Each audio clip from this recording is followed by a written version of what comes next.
Choose life, choose a sport, choose a drop zone, choose a start time, choose a fucking big jump plane, choose turbine engines, speed, unlimited altitude, and endless horizons.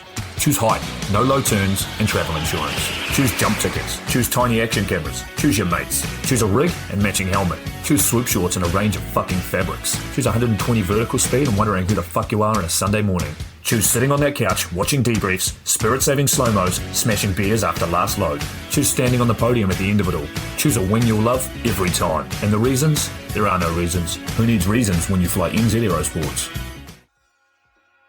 Of course, I absolutely love the NZ Aerosports business model. I mean, come on.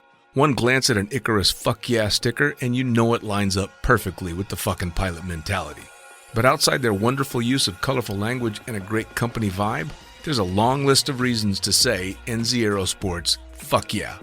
NZ Aerosports blows me away right out of the gate as a canopy manufacturer with a bold offer. They give you 10 jumps on your brand new nylon to decide if you want to keep it, swap it out, or even return it for a refund. I mean, seriously, how incredible is that?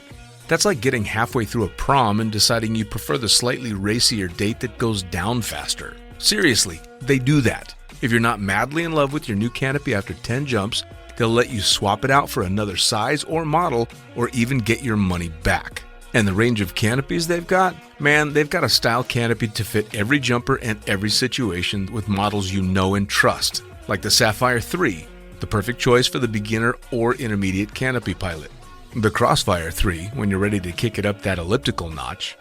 The JFX 2, if you're looking to up your new swoop game. The Leia as the workhorse and dirtwater dirt beast, or the Petra. The Petra cranks out crazy power and is nothing short of a record breaker. But hey, it's not always about speed either. Take the Kraken. Built as a low pack volume canopy specifically with wingsuiting in mind, she gives you all the performance you're looking for with the reliability you need that'll have you itching for that next formation, rodeo, or puffy cloud. So the equipment is top of the line kick-ass stuff as you already know, but how about the team? Well, the customer service gang is there to sort you out whenever you need them. Maddie and Beto are always there to help with Jen holding the reins. They're available for you at sales@nzaerosports.com, and they've got a kick-ass live chat tool on the website if you're wanting to hit someone up right away. These are the crew you're going to want to talk to get those custom orders in. With the stock nylon, once you know what you want, they'll have that shit on a FedEx truck as soon as the credit card machine says approved and get you in the air in no time. For your custom orders, you'll be able to get a time frame for building and shipping when you design it, so get to it. And demos. They've got demos in the US available from their partner Rock Sky Market. The whole US demo fleet is there with Sapphire 3, Crossfire 3, Kraken, JFX 2, and Leia canopies in a range of sizes. They also offer student and tandem demos in the US. Bottom line, every step of the way, NZ Aerosports is there to get you what you need, and I personally couldn't be happier to be teamed up with them here on Lunatic Fringe. Hell, they've even got a special offer for all you Lunatic listeners out there.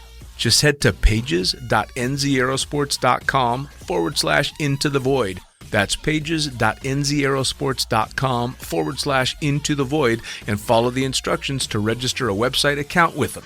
You'll score a discount voucher with $20 towards any purchase over $200. I mean, come on. You know you're going to shop with NZ Aerosports, so grab a little extra cash towards that buy and enjoy. The offer is good until the 31st of December, and the voucher's good for 3 months, so go register now.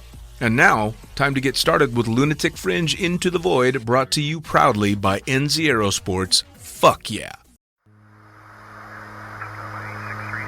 Coming straight from the cockpit, it's another episode of Lunatic Fringe with the fucking pilot.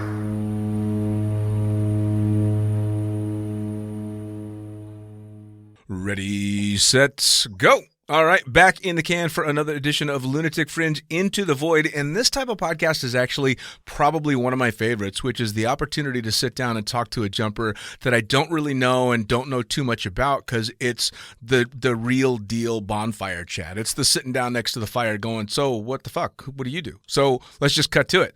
Who the fuck are you, and what do you do? My name's Nathan Smith, and I'm a Southern California-based free flyer. I've been jumping for about 13 years, and through competitive skydiving, I've been able to start working in instructive skydiving and travel around the country and the world working at boogies and skills camps and kind of share my knowledge with younger upjumpers and Nice. kind of pay it forward a bit. Nice. Fucking SoCal, man. That's a good spot. In fact, my first turbine drop zone was Perris Valley. Yeah, I didn't know exactly how lucky I was when I was doing AFF there.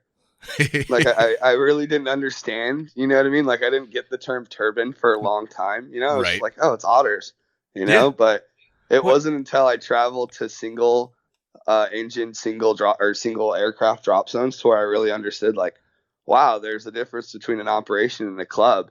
Yeah. And the ability to go on a Monday and get 5 jumps in January. Yeah, no doesn't shit, quite right? happen everywhere in the country. No, you know? no. I mean, I learned how to jump out of a Cessna, and the drop zone that I learned at had a twin otter, but they never fucking used it because it wasn't a really fun jumper-friendly drop zone. So everyone would drive from Vegas to Perris to go jump. So all my firsts happened in Perris. My first turbine, my first broken bone, my first cutaway, everything happened at that drop zone. Oh man, like there was a time where that you were there when the pond was there then. Yes. The go fast days. Oh, yeah. Oh, there was some carnage turned up on that dirt in front of and after that pond in several different manners. Oh, God, yeah. Yeah, I think my first jump in Perris Valley was in mid-1996. So I saw a lot of shit come and go. Yeah, So the person who got me into the sport started around that time at Perris as well. it started at the same time as you did?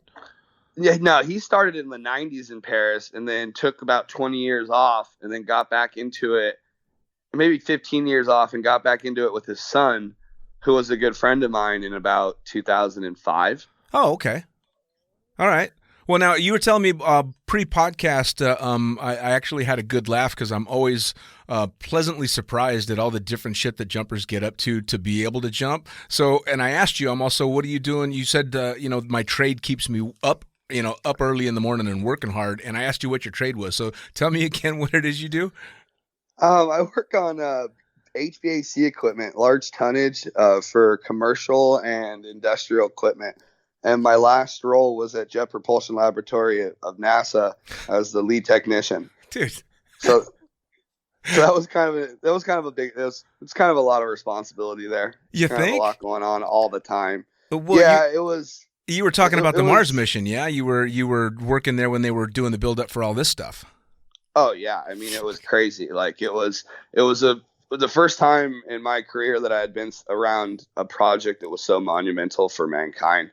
And it's everything, like everything's about that mission. And I spent, several 20-hour days manually operating laboratories so they could continue testing, just sitting there right above the rover as they're building it and firing pyros and stuff. And I mean, it was really cool. Like I really didn't understand at the time how lucky I was to be that close to that project. But, as it got closer and as it launched and as it took off, it was really cool to see and be a tiny part of it and really see what people can do when they put an idea and they have passion and they're committed to that idea. Sure. And it showed me that, it's all about the people and it's all about the effort. And if you have the right people and they have the right amount of effort, you could really do anything you want, Sure. So it was an inspiring atmosphere. It really had a can-do attitude, and that kind of rubs off on you, And I can't say anything but positive things where I was like, wow, like it wasn't hard to get up to work, Like granted, the 2:30, wake ups to be there at 4 a.m. Isn't exactly how I'd like to spend a Monday or Tuesday, right? But, looking back and how I spent that couple of years, I could say that I'm really proud about how I invested that time. Well, especially in the world we live in today, it's so cool to see something that's just, almost a purely positive undertaking by so many people. And I mean, just the last Elon Musk, when he launched the first people off the United States soil in since the 70s or since the shuttle. It was amazing, super, super impressive. So I can't even imagine what it's got to be like to be on the ground watching them do this shit, knowing, fuck, that's going to Mars. Oh, I mean, it's just like it's it's really cool because I related a lot to the drop zone, because the drop zone, you could have a 70-year-old skydiver that's just blitzing about a two-way. He's like, oh man, and you took the dock, and it's like, you see adults here that are full on geeking out, and they could barely contain their excitement about what they do for a living. Oh yeah. And that was something where I was like, oh, sweet. Like I could get behind this, Sure. like I have no problem getting up in the morning to support these kind of people, And the fact that you were doing that kind of stuff, and I've said it a couple of times on the podcast, I'm never not surprised at the shit that skydivers get up to. And I always figured skydivers just kind of lucked into their life like I did. And then it turns out, no, a lot of them put a fuckload of effort into getting where they got. I remember when I started, right? Because when I started, I had like a decent amount of money saved for a 19-year-old, right? So you're talking like, sub 10 grand. And that is a decent amount for a kid. But when you start skydiving, right? Like that amount of money really gets you to about a rig and 100 jumps. Pretty much. So then there you are with a rig and 100 jumps, and just a new infatuation with this thing that you can't get enough of. Sure. So for me, it was like, how am I going to make more money so I could spend more time on the drop zone? Right. And that was the catalyst, like it was a big driver of professional growth in my life outside of the drop zone, just to be able to stay on the drop zone and pursue that life. Sure. Which is actually kind of funny, though, because you took a route that, quite frankly, a lot of jumpers don't, in that you went to work in another field to finance your jumping, whereas a lot of people like me chucked everything else and started working in the sport just to be able to hang on to the sport. Yeah, it was the thing for me is, it was like I had some really good opportunities, a lot of flexibility, and that flexibility with me being flexible with them, with my trade's 24 hours, right? So you're really expected in, corporate America for an 8-hour shift. Right. And I really learned that, there's a few places that I erected some small divisions, and we kind of set up processes in place. And I realized as long as I was available to answer, and sure. What I learned was I was on a load, and as long as I called back in 30 minutes, the world didn't end, right. So I could continue to facilitate my jumping through the day and keep them working, and then go to the hospital after the drop zone, and then keep everything, all the P's and Q's, aligned. Sure. And then it allowed me to align myself for the next jumping day. Sure. So it was a hybrid, right? There's a lot of times where I didn't have that flexibility, where it took me a couple of years for them to understand what I was doing outside of my career, and for them to buy in, and then to be, a little bit more flexible. Sure. But it's definitely something to where, like, when I started traveling for skydiving, say when I was 25, I had never really left North America or Mexico. And within the next 5 years, while working for the same company, I worked in 23 countries for my skydiving business. Nice. So it's just like I was on it all the time, and it's like I had a security clearance. I had to fill out all these travel briefings to get allowed to go to these countries. And it's like, oh, you're going to a skydiving event here? You're going to interact with foreign nationals? Yeah, it's my job. Yep. All right. Well, you don't, like, there's no talk of this business there. Like, yeah, of course. Like, it's the drop zone. That's not how it works. Right. Well, I've told the story before at the drop zone that I started at. There was a cop that was a part-time tandem instructor there, and a fun jumper that was a known pot dealer at the time. And they kind of had this unspoken agreement on the drop zone that shit that happened outside of the drop zone stayed outside of the drop zone, and when they were there, they were just a couple of jumpers having fun. And it's kind of fucking cool that we get to do that. Yeah, well, it's about creating a divide, like, and the thing is, it's like there is acceptable behavior and there's unacceptable behavior, and it's just about where that happens. And I think that the drop zone isn't a place for that to happen, Right. Well, I mean, I think especially in modern skydiving, we do a good job of doing that PC line dancing that you need to do when the general public and tandem customers and AFF students are around. But at least the idea for me was, as soon as the sun has gone down and the bonfire's lit, if you're still on the drop zone, you get what you get. Oh, 100%. And I mean, it's funny that you say that, because it's, it's been it's the old days of skydiving. It's still there in some places, like it's just it's the old people that are ushering that, and I love that. There's a PC nature that's changed a bit with it. Sure. And you have to work a little bit more to get those old feels, which I'm okay with. Sure. I love that. It's just I remember like just the access to it before, like it was a little different 10 years ago, if that makes sense, Yeah, for sure. I mean, the sport's grown a lot, and we've got a lot more like the exposure with tunnels. And the amount of people that are going into the sport with the tunnels, you got a lot more people coming in that it's of different mindsets, and I can't say that that wasn't the same when you started, sure, but maybe an influx. Yeah, well, I mean, skydiving was still not particularly accessible to the general public as far as, just being able to watch. There was no swooping, so people weren't watching these, the amazing competitions that are going on now. There was no tunnel, so they didn't have a way to really figure out what was going on, and the drop zones were very much counterculture if you were on the bigger drop zones. My biggest one having been Cross Keys in its heyday, when it was, sex, drugs, and rock and roll, and every once in a while you'd think about skydiving. Oh yeah, I mean, like, I remember going to some certain events where the party superseded the skydiving, it was definitely like, I'm going back for that party. Sure. And like the people were great and the jumps were great.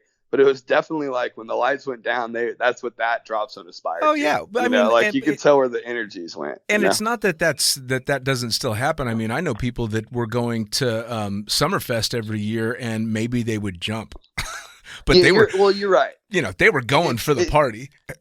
And it's funny because it's perspective, right? Because it's like, internally, like over the last 5 years, it's like when I started going to boogies, it was like, oh, it's work and a party.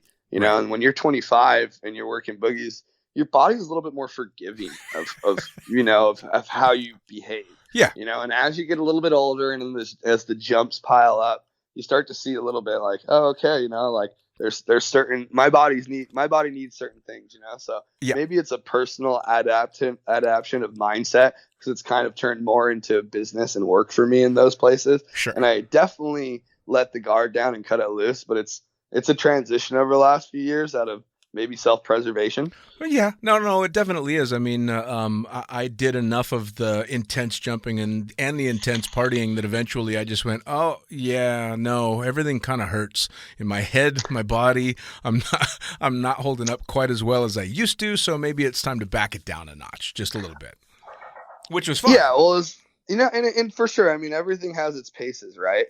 And cycles. And I think that's like one of the things that's like, I'm young for sure. I'm 32 but I'm not young in the sport. I started when I was 19. Sure. And I was after it, like I did AFF. I finished AFF in November 2000, or actually October 2008. Okay. And then in November 2010, I did my first free fly big weight record.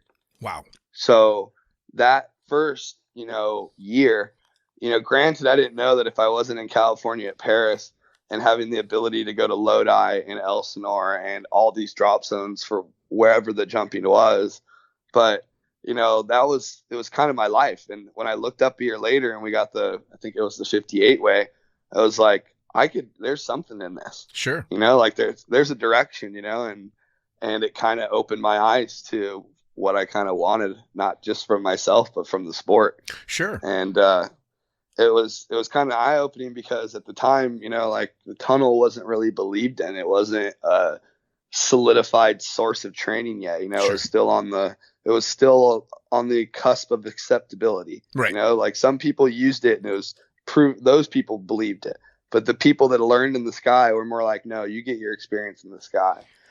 Well, I think that was more, at least from my generation, that was kind of more a pride thing, because I was a tunnel rat out of the Vegas tunnel, but the Vegas tunnel was a, big balloon suit, mushy aired tunnel. Yeah, so it taught me how to fly a suit, but it was definitely a help. But the guys that had the real pride were, I learned how to do this one jump at a time, and now I look back and I see all these amazing tunnel flyers, a guy with 50 jumps that can fly circles around me in the tunnel. And that's kind of the last thing I've got to hang on to is, well, I had to learn how to free fly 45 seconds at a time.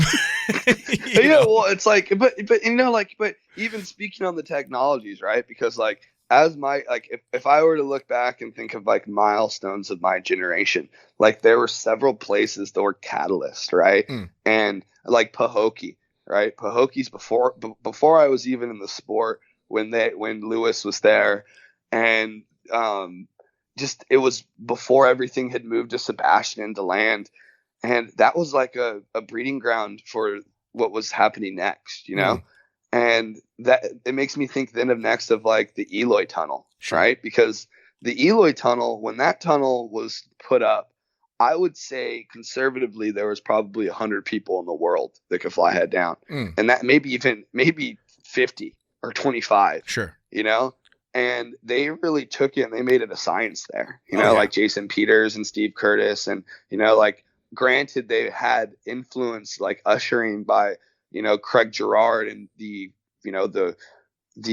template that is airspeed, but it was like, for me, when I like a couple of the things that stood out was like, nowadays you could go on YouTube and you could type tunnel flying, or you could type, Ryan Patrick Productions, and you could see these incredible edits, the cinematography, 10 years ago, we were just holding on to the next edit, and I remember specifically a friend of mine now, but at the time, complete strangers, named Shane Tully with Windworks, he did these Eloy edits, and it was Eloy Crew Volume 1 and 2.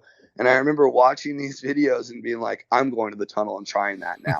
And then it was like, I'm going to Eloy, but I was still new. And it was at the point where you're like, how you amass friends and, groups in the sport is through friends. Sure. And for me, it was getting my buddy Moo like, hey, when are we going to Eloy? And Moo took me out there and kind of like introduced me to all the right people, and kind of changed that direction of the sport by now having, good guidance consistently. Anytime I went to Arizona, it was stepping right back into where the last trip was, I remember being able to, and it was really cool for me because, again, I came from the old school tunnel, and I worked for, I want to say, about a year with Ray Kubiak in that tunnel. Oh, man. And then, legend. Of course, I'll say this, I've said it on a number of podcasts, I even said it on the one I did with Ray, I taught Ray how to fly in the tunnel. Yeah, I was his first instructor, and he was fucking horrible. By his. Oh man, so that was before he got signed. That was before the other instructor left and he signed everyone off, right? Oh yeah, no. I took Ray into the tunnel the very first time he went flying. And he was tall and skinny, and he had just a tracking body position, and he would just slam face first into the wall. And of course, by week 2, he was out flying everybody and trying to learn moves in that soggy wind tunnel that he would then go on to, perfect in a wall-to-wall air tunnel. And it was so cool to be able to watch his progression from the carnival ride that we had in Vegas to this insane level of ability that I still marvel. And it was great because it was also really when the social media shit was really kicking off and people were posting videos, and so I'd go watch Ray fly and go, holy shit, I taught him none of that. Oh, like the evolution, like it was cool to see what that spin did to the growth of our sport, not just for skydiving, but extreme sports, like sharing the YouTubing, and Vimeo and things like that. And like, oh, they're doing that there. Oh, we got to do that and something, add a twist. And I think that was a really big proponent, like it's funny because like we were speaking about like of not really understanding the grandeur significance of the people in our sport. And I think that he's a great one to mention in that world. Oh yeah. Because I think that a lot of people don't understand who taught them. Oh yeah. And it's a generational sport, it's where the knowledge comes from and how it gets passed, which makes it so special. Sure. And he's fun. And and the thing is, if you haven't placed yourself where Ray is, and maybe that's changed now, because social media and the access to information is a little bit easier. But Ray isn't somebody that's putting himself out there. Ray's just doing it because he's Ray. Yeah. No, Ray just does it because he's Dr. Kubiak. He's badass. And that's the thing too, is he's a lot like, and we talked before the podcast about Omar Al-Hijalan. He doesn't need to broadcast, hey, I've done these things. He just does his thing. And you would never know if you didn't know anything about tunnel flying. You could be sitting in the tunnel next to Ray before he climbs in and not know until he hits the air just what kind of talent that guy's got. Oh, sleepers is what I call them. Yeah. It's funny because it's like, as I've been around a little bit more, been exposed and gathered a little bit of experience, one thing with skydivers is personalities, and I could say it's like, I was totally the example of the young, excited skydiver, like that will share my experience openly, sure. And at the time it was like out of a misunderstanding of not understanding the playing field, right. And it may have came across as like bragging, right? But now when I'm interacting, I see people like myself at that age, and I also see people that are a little bit more timid but a little more confident. Sure. And like those are those sleepers that I'm like, oh, all right, he's gonna come out, he's gonna pull something out of his sleeve. Sure. Like he's the quiet one in the debrief and the post talk, but he's going to be the one closest to me in the first jump. Sure. Well, I think the other thing with the sport is we talk about generations, but the fact of the matter is generations in skydiving are very short generations. We're talking about previous and new generations that are 15 years apart in age, but I think those generations are marked by key events in the sport, the wind tunnel being a big one, because I'm pre-modern wind tunnel, so that kind of puts me in a different generation. And to think of Ray as in an older generation still cracks me up. Oh, yeah, no. Well, the thing is, it's funny, right? Because it's like, I would say that like I was totally a kid. Like they were allowing a kid to hang out. Sure. Like when I first showed up in Eloy, like they were buying me drinks at the bomb shelter. Like I didn't like I'll never forget my AFF level 8. Like when I graduated, I was at Perris Valley with my good friend and his dad. And I'm like, don't worry guys, I'll buy the beers. I had a fake ID. And I went up to the bar, buy a pitcher, and the dude he looks at the ID and gives it back. And little did I know I was still wearing the "Hi, my name's Nathan" name tag from Perris. And there I am with my fake ID that says Joe or John or whatever. And being a drop zone, the guy looks at me, laughs, and gives it back. Right. And I'm like, oh, what just happened? And then I had to like shamefully walk back to my friend's dad and be like, they didn't take my fake ID. Right. Can you guys go buy the beers? Right. And then it's just like,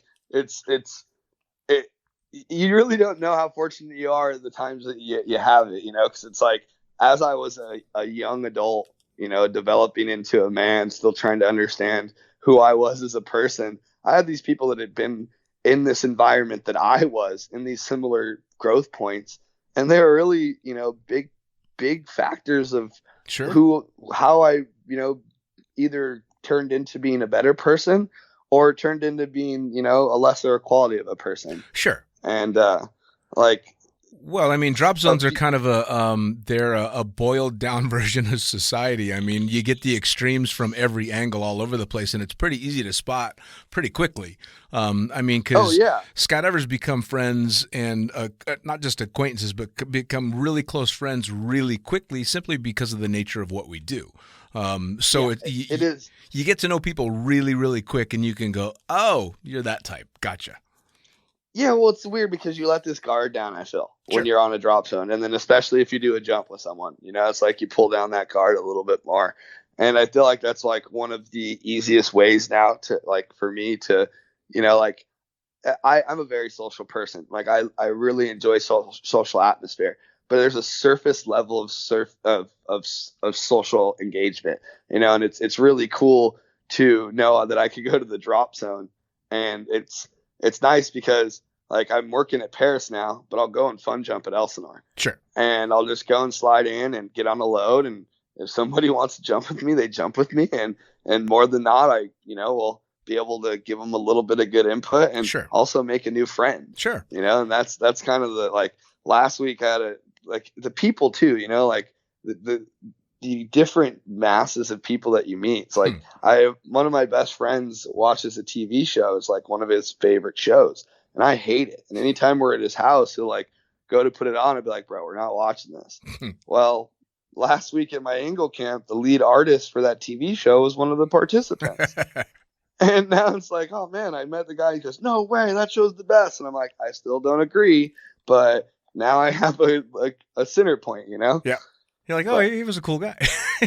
yeah, he was. Yeah, we're actually going to do 10 more days of coaching together. Well, see, there you go. Things like that. That's, you know? I mean, that's one of the really cool things too. Is, I mean, for the most part, and I've said it before, there's skydivers that I don't particularly care for, but there's not one I don't have respect for. You know, and again, that's the nature of what we do. And there's just radically different personalities. For the most part, most of us are pretty alpha personalities. It just kind of comes with the territory. But I'd say for a bunch of alphas, skydivers play really fucking well together most of the time. Yeah, and it's funny because like the way that you say that, it's like when you see a big wave free fly event, like a world record, that's like 20 of the biggest alphas in the world all working together for a greater cause. Yeah. You know? And it's like, it's really cool to see that, right? Because it's like, it's funny because with the right motivations, it's really easy to set aside that ego and self-righteousness. Sure. You know, and that's one thing that I see skydiving brings that common ground for. Well, and they do that even when it's not a common goal. I've been there for many, many competitions now, especially the swoop competitions stand out the most to me. I've never seen competitions other than, I suppose, the X Games style stuff where people are rooting just as hard for the guy trying to beat them as they are themselves. See, that's a culture in skydiving I haven't seen it. Like, I haven't been to the skydive or the swooping style, but that reminds me of my upbringing in wakeboarding. Oh, cool. When you're on a boat and you're learning how to wakeboard, and even when you're advancing in wakeboarding, when you learn a new trick or someone learns a new trick, everyone on the boat cheers. Sure. You know, and that's contagious, you know, and like it makes me want to insert myself more into that canopy world.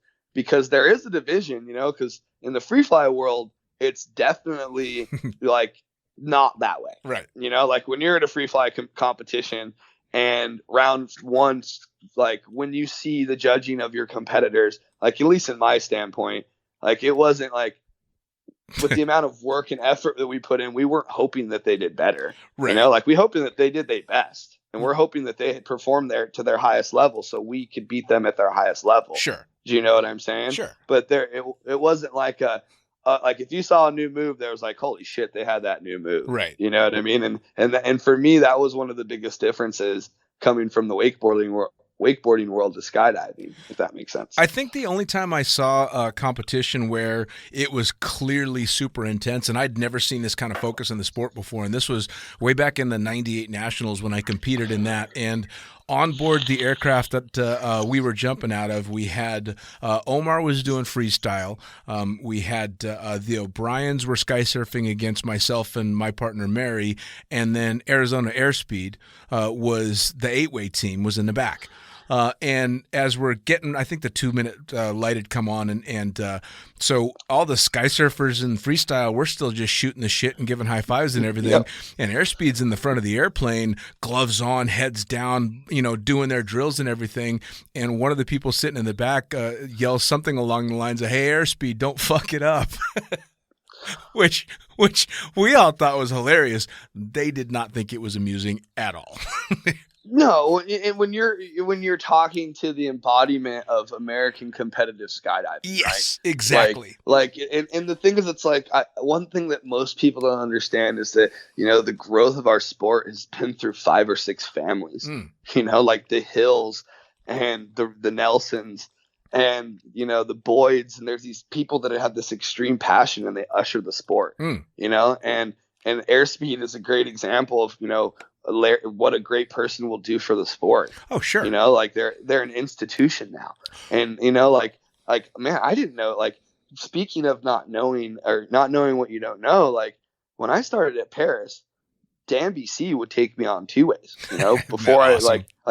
Yeah, well, I had no idea, right? Like, and it's funny because we joke, and as I did well in free fly competition, he always says now, I tried to make you my RW teammate, but you never wanted to fly with me, and it just makes me feel like this utmost dog shit. And it's like, wow, Right. damn BC, and it's like you never know, you don't know, because it's like I had no idea who he was. And Sure. He was the most down to earth person to me ever, Which is the coolest ever. I mean, when this podcast was just getting started, I think I'd only done maybe a dozen episodes or so. I got Craig Girard in the podcast, and at the time, my studio was built in my spare toilet. So I got fucking the Craig Girard to come sit in a toilet with me for an hour and a half and talk about skydiving. So, dude, and when you talk about like the legends of legends, yes, and like the thing, it's like I remember my first interaction with Craig. Really, I met him I was just got with Cookie, and I was traveling a lot, which just started doing the boogie circuit, and one of my team managers, Nick Gillette, was like, "Dude, you need to come out to the airspeed reunion." He's like, "This is a lot of history, and there's a lot of culture here, and I think you should be around it." Mm. And I remember it was the year after my team had won nationals for free flying. And, there's a divide and there's like a bit of ego, but you understand that like when you're in the shadow of legends that you're exactly that. You're in that shadow, sure. And that's cool. No, it really is. It's cool. Well, it's cool because you even exist now, and you exist because they created a road for us to walk for down, sure. Well, the other really cool thing too, I loved the fact that I hit a point in the sport where I went, oh, I'm never going to be as good as these people.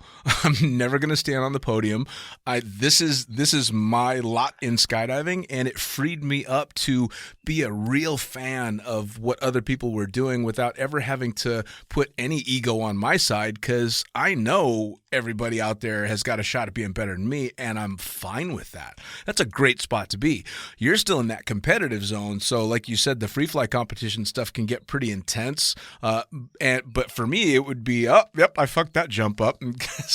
I just don't. I mean, and trust me, because it's a transition of mindset, right? Because It's like I think of competition, right? And I remember saying this and not really understanding the significance of like competition brings out the best and the worst of people, sure. And I really didn't understand that maybe it brought out the best and worst of me, sure. And it was really good for me as professional growth and being able to accomplish things in skydiving. But I'd say that like maybe I was that kid that was trying to prove himself. Sure. And I would say that there was a lot of conversations I had after the point where I was like, all right, I did competitive skydiving, I made a US team, got invited to a couple world meets. Like, all right, I could do this. Maybe it's not my path to consistently try to be in this world and try to maybe stay not relevant, but try to stay at the front. Sure. And I guess I was happy with my allotment in life in the sport. Sure. I know that there's a divide in where I am and where some of my associates are. Sure. And I'm happy with that divide, is we're still pushing the sport in different ways. Absolutely. Well, it's kind of coming to that realization that makes it nice. That's when you get to just go, oh, okay, no, I found my little slot, and this is awesome. And whether you're pushing it to, try and stand on the podium every time, or you've found that, comfortable area, for me, just knowing, I'm never going to be, an amazing skydiver. The funnest thing for me in the sport is that I know so many incredible skydivers. Now, that's my bragging rights. Isn't what I can do. It's what the people I know can do. Oh yeah. I mean, that's what makes me proud every day is, it's like with social media, I see my friends doing, pushing hard, right. And it's like, it's cool because it's like, now I see this shared passion every day, and like, when I go to work, that lights me up. When I got a meeting, that gets me through the meeting, and it's humbling to see the level that our sport has grown. Yeah. Like from where I was 10 years ago and where wind tunnel flying was, and when dynamic wasn't really even a discussion, right. and now we have world level competitions that are regularly transpiring, bringing together not only the best of the best, but the best of the youth. Oh, yeah. Like the kids that are flying in the tunnel now are insane. It's insane. Yeah. It's like, I remember surfing as a kid. I grew up in Orange County, and I grew up like 13 miles from the beach, which is like half an hour, that half hour, we got to the water a lot, a couple times a week when the waves are good. But when you were in the water and you were around the little kids from Newport that lived there, and you saw these 9-year-olds just busting airs, and you're just like, wow, like it was really cool to see with that sport. But then like I never really understood at the time what the tunnel would be bringing for our sport, and it was really, I was fortunate enough to have this opportunity to judge a competition when iFly comps were just starting, and it was when they started the kids division.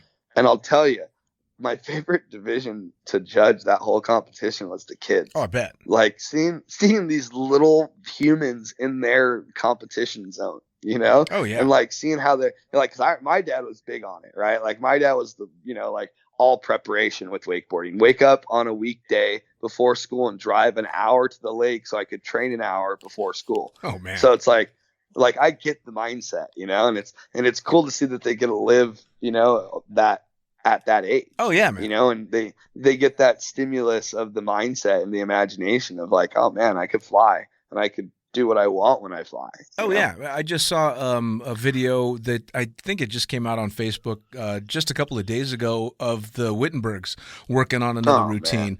Jesus Christ, it's not fucking human. It's insane. It's insane. I talked to Mike on the podcast, and he was, he's like, I don't really push them. I just kind of let them do their thing. And I'm like, holy shit, man. The level of flying that they're at is so beyond me, it's not even funny.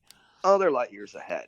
Yeah. And they're understanding as well. Like, and the thing is, it's like, I'm, as a coach, it's one thing to always be self-aware, and to understand the influence that you're giving people. And I'll tell you, and I work really hard at communicating at a high level and having the right information, and watching those two coach, those children, they just blow me out of the water. They're next level. Like and you get why though, right? Like their influences, like who they are around at such young, Noctum, and who they're flying with, and that their love, that exposure, goes hand in hand with it.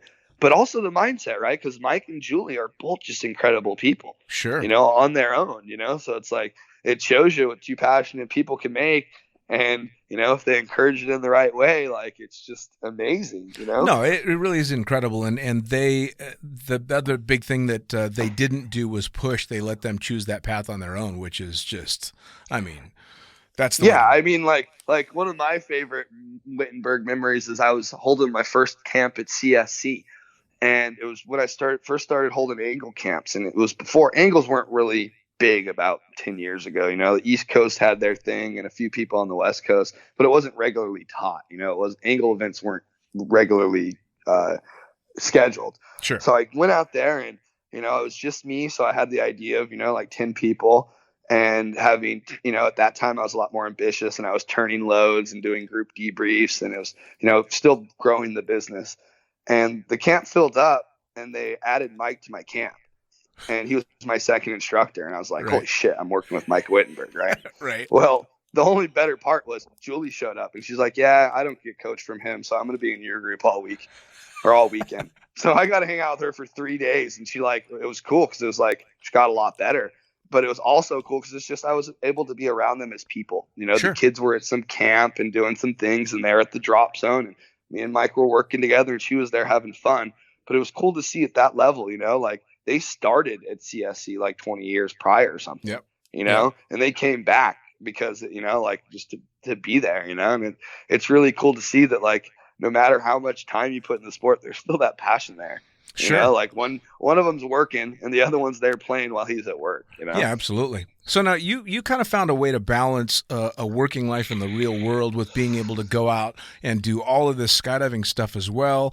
And then you started competing. You're traveling all around the world. How did you turn that into, all right, I want to go from competition to now I want to start passing on my knowledge, and I want to start coaching, and I want to start doing that? How did that happen?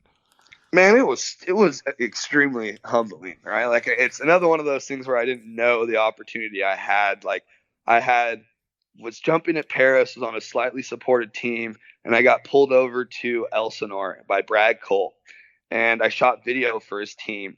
And the next year, like, I was like, remember being devastated, but I didn't know it was the opportunity of a lifetime. Brad had went to be the rigger in Dubai, and he had set me up with a meeting, and I basically took over the team.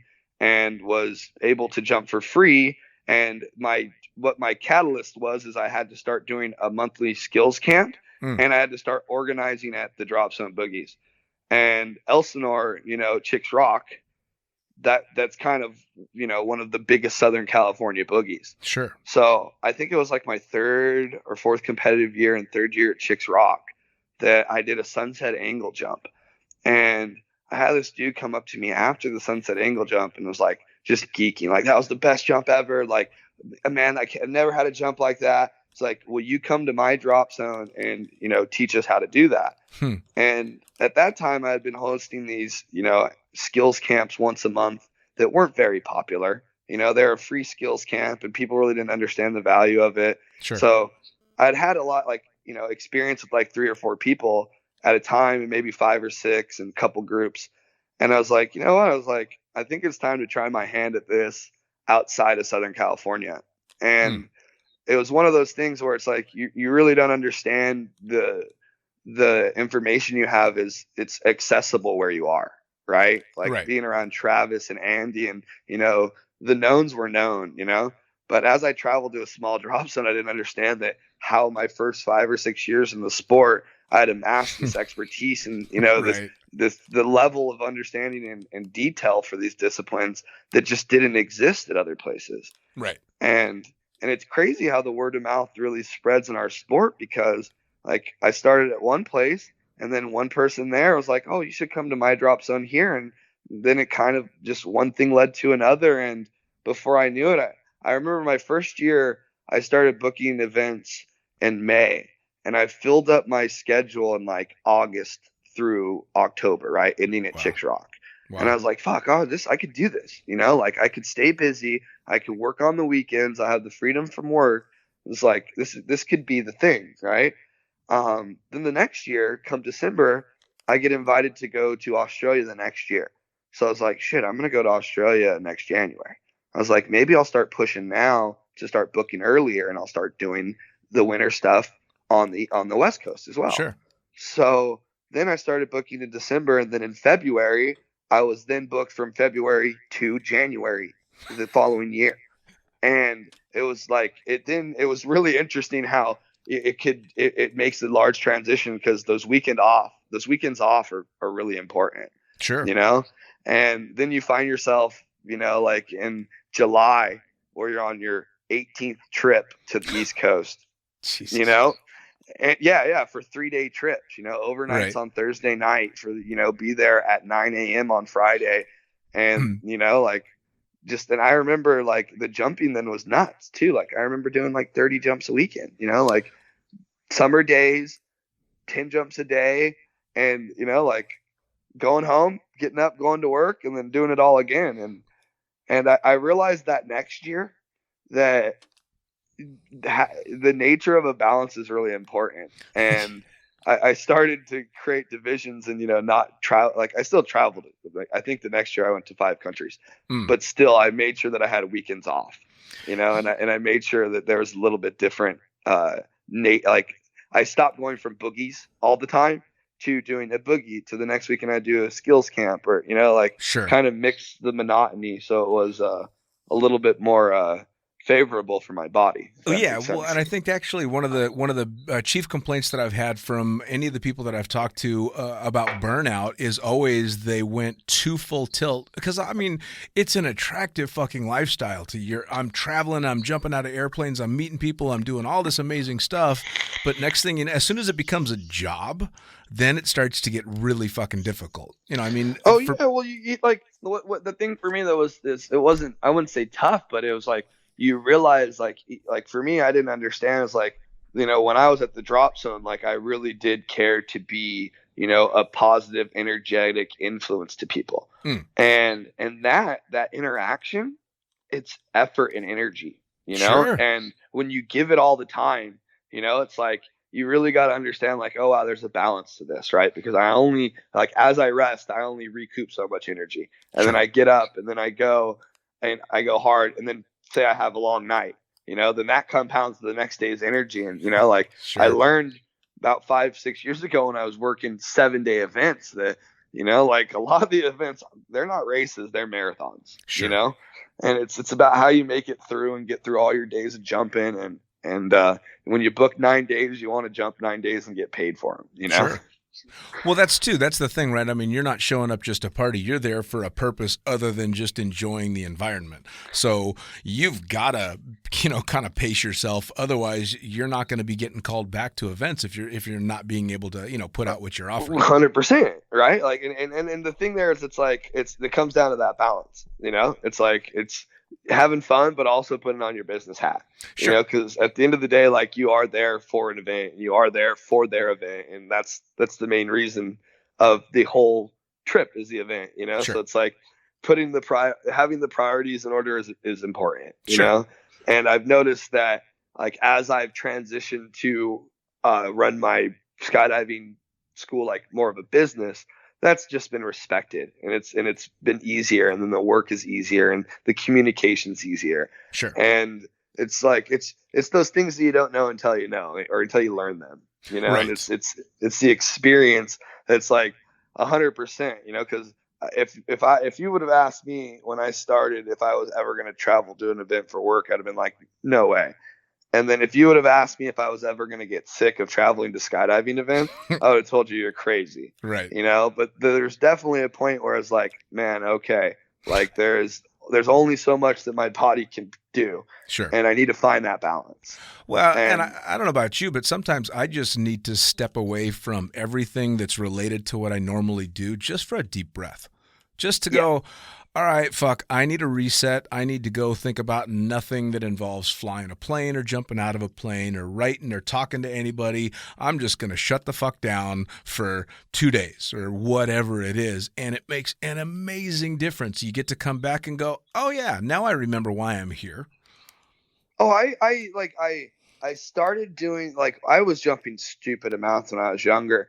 And I remember taking January, like 3 weeks in January, off every year and just going with the surfboard somewhere.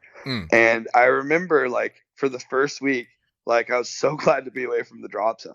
And then the second week, I was just like, I need to get back to the drop zone, And then the third week, I was just like, fuck it, I'm going to the drop zone. Like, you know what I mean? So it's like, it never really made the 3 weeks. It was like, I had the intention of giving myself the month. Then it always turned into about a 2 week break. Sure. Yeah. It's like started itching a little bit. I can definitely get away with a little bit, but then again, I've been in the sport a lot longer than you. I've been in it for just barely shy of 25 years. So like a couple years back, I took my longest vacation away from jumping or an airplane, and I was in Bali for 3 months, and I did not think about flying a plane once. See, and like, I could definitely say that's like, I feel, and please correct me, I feel like it's exposure in the time, right? Because it's like I remember when I first started, like, I couldn't not think about it for a day. Sure. And then that became a little bit longer and a little bit longer. And now, like, granted, like most of my vacations now I've kind of ushered into skydiving trips. Sure. And so there's a business aspect, but I'm getting really good at disconnecting at the in-betweens. Sure.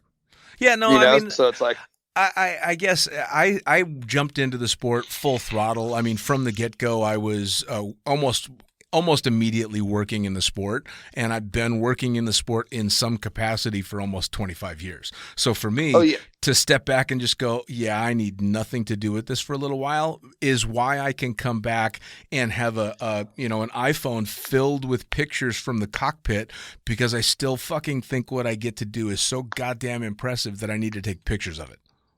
And well, the thing is, it's the balance, right? And it's like, and I guess, like, my balance is kind of defined or broken up by those 40-hour work weeks, and that would, that would be maybe generous, the 50-hour work weeks, Sure. So it's like, I think when I had that regular imposing of, all right, I have to use left brain now. Right. Now I'm using right brain. I think it's really easy for me, or it makes it maybe a little bit harder for me to disconnect, but like when you're right brain for the 100 or the 40 hours a week for 160 hours a month, like the disconnect, I feel maybe becomes necessary longer. Sure. You know what I'm saying? Like, because I'm sure that there's a process in that 3 months. Yeah. Well, I mean, that's the that's the thing too, is because I've just worked in the sport and didn't have another job for the majority of that. There never was that, stepping back and having to put my focus into something else. It was always here. And has been forever. Then breaks become necessary. Oh yeah. And then the more you do it, the longer the breaks become necessary to become fully rested, right? Sure. But again, being able to take those breaks is why I've been able to consistently come back and still fucking love it. I mean, I started the podcast not necessarily because I thought the podcast was going to go anywhere, but because I want to sit around and shoot the shit with fucking skydivers.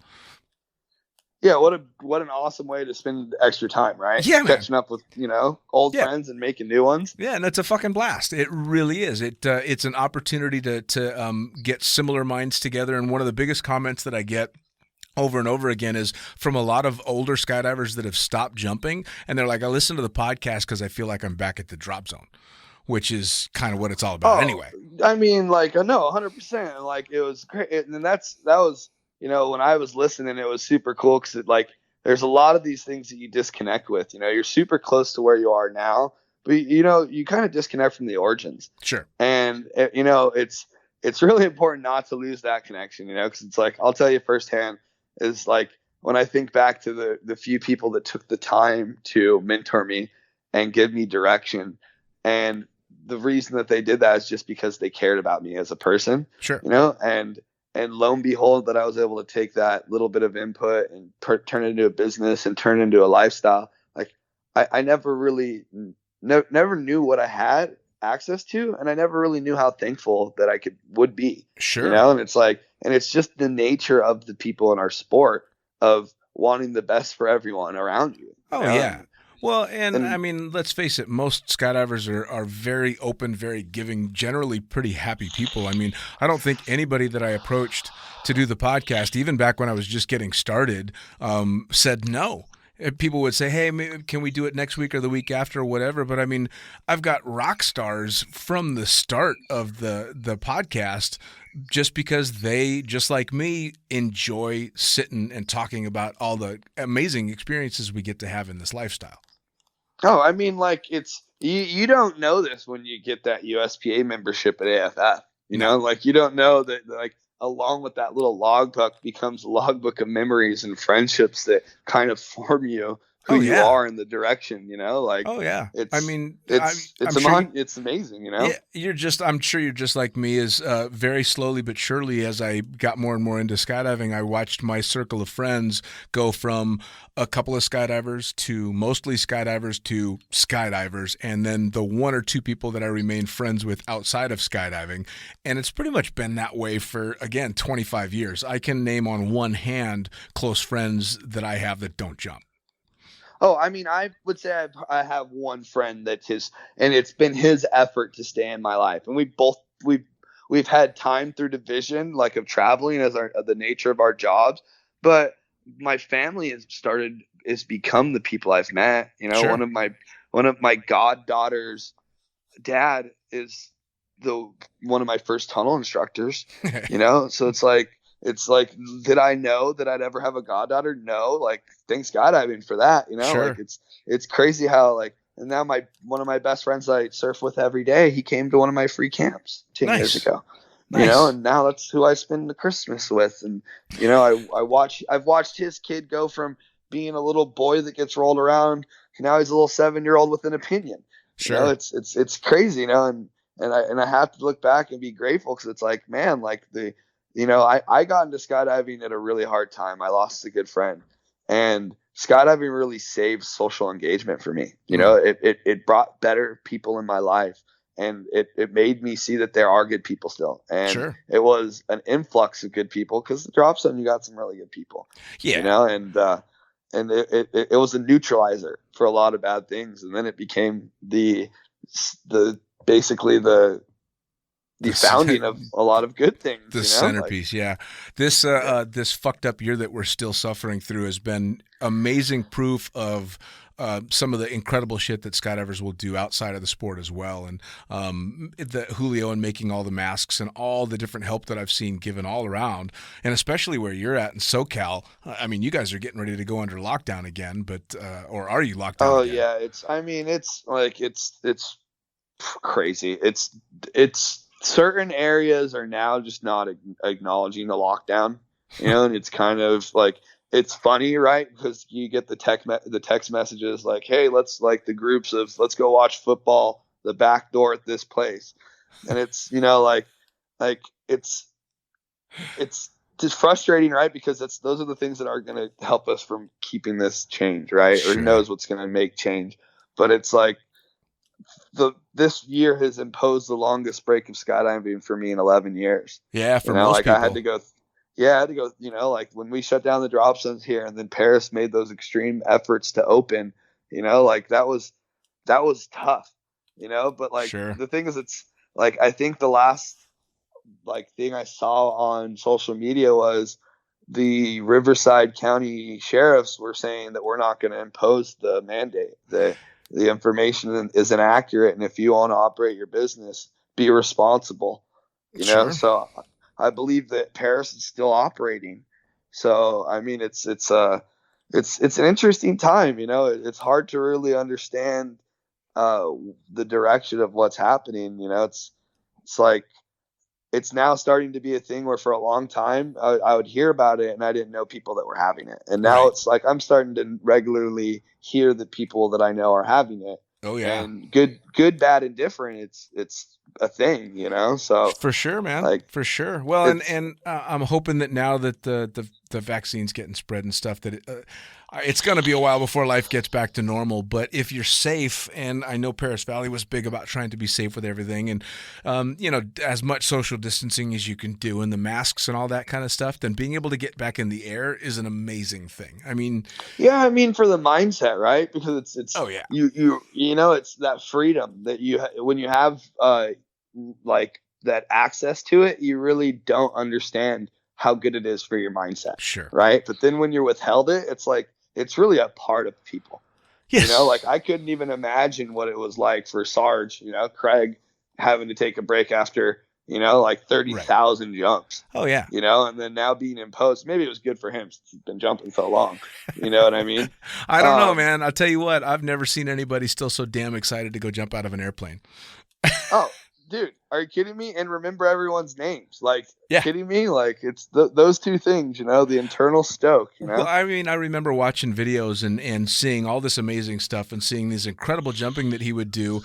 And then you meet him and talk to him. And I remember part of me walking away going, fuck, and he's cool too. Shit. Yeah, exactly. Because you kind of want him to be a dick, because then at least there's something about him you won't admire. But you're like, dude, you're like the nicest fucking human being on the planet.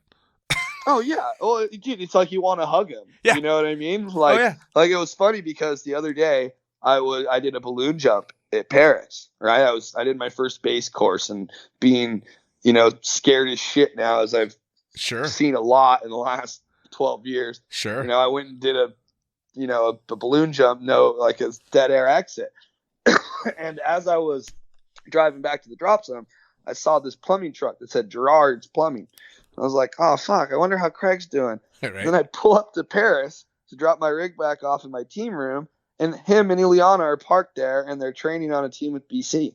Awesome. And I was like, what? No, and then we had a quick little catch up and how you doing and all that. But it's just like, man, like, see the Gerard truck, and then I see the Gerards. It was pretty cool, Yeah. And then, anytime you see Craig, it's a pleasure. It always makes your day better. Always, always. Yeah. He's one of those guys that's got a smile for everybody. Sure. He's genius, and it's funny because it's like, and that guy talks to a lot of people, but he's like, man, how's air conditioning going? Like, how's your life going outside the drop zone? And it's like, wow, not only do you remember my name, you remember my trade and that I'm a person, it's like, yeah, dude, it's just insane. It's a mixed bag with him, because you walk away going, all right, I feel kind of useless. Well, the thing is, it's I have a lot of time for people like that, but I also understand that, man, I know he doesn't have a lot of time. So when I'm having that conversation, I'm trying to get the utmost out of it in the least amount of time, so he can continue to affect others the same manner he's affecting me, Now, speaking of the future, of course, if everything starts getting fucking better, what kind of events have you got coming up, and what do people need to be keeping an eye on? What's the plan for 2021? So we're doing something a little bit different this next year. I I've kind of been thinking that skydiving in my events have kind of needed a little change in direction. Okay. So this is kind of a big one and kind of a lot of efforts going in, but I've teamed up with a good friend of mine. Maybe you heard of him, Nick Batch. Yeah.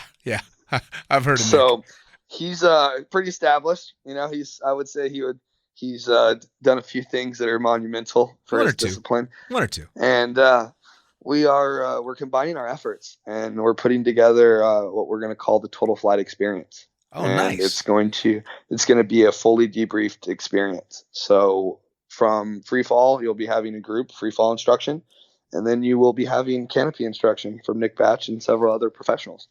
Jesus. So it's going to be a concentration of information, and it's about connecting the interdisciplinary progression, right? Now Because you could be. What level are you looking for students? Is it this is low level, or this is something where we're trying to, for the first time, accommodate all levels. Oh wow! And okay. we've been very creative about how we're structuring groups and altitude and things like that, to where we're going to get some more altitude, and we're going to have separate landing areas and ground video, and there's a lot to it. The idea is just creating input, open access of information on all levels, Sure. right?